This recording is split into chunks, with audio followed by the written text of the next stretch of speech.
Okay, let's talk about Cheap Trick's surprise Troubadour show.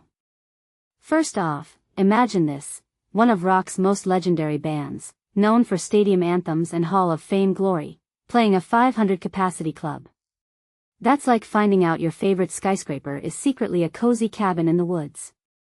ZZ Top cancels last minute, and suddenly Cheap Trick turns a backup plan into a fan's dream come true. To me, this isn't just a concert, it's a masterclass in how legacy artists can still connect by stripping things back. But wait, there's more to this story than just a last-minute venue swap. Let's dig deeper. Now, the set list here. Dream Police kicks things off, obvious banger, right? But then they dive into Just Got Back, a deep cut that hasn't seen the light of day in years. To me, that's Cheap Trick saying, yeah, we know the hits, but let's reward the diehards. And the Move cover? California Man isn't just a nod to their influences, it's a reminder that these guys cut their teeth in an era when rock bands wore their record collections on their sleeves.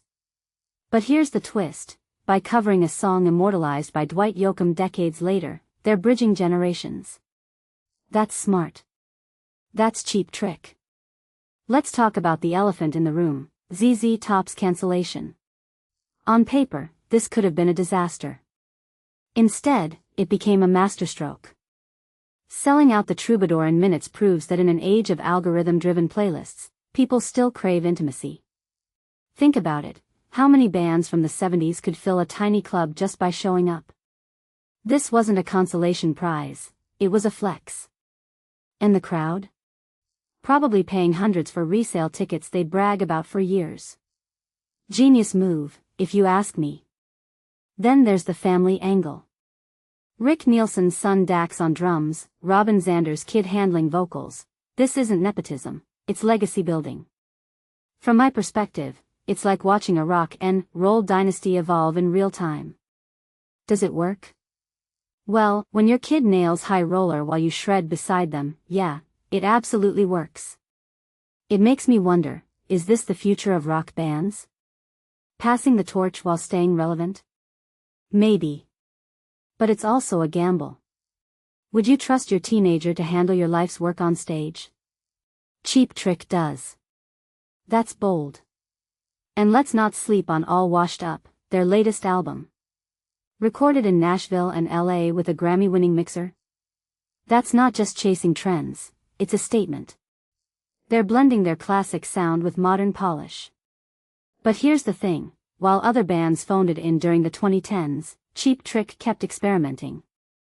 Their 21st album isn't a cash grab, it's a refusal to become museum pieces. Which brings me to my bigger point, why do we keep caring about these guys?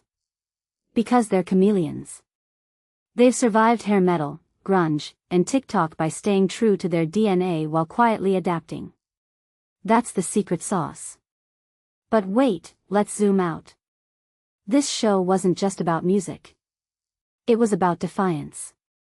A cancelled gig by a band older than most of us parents turned into a sold-out love letter to rock's past and future.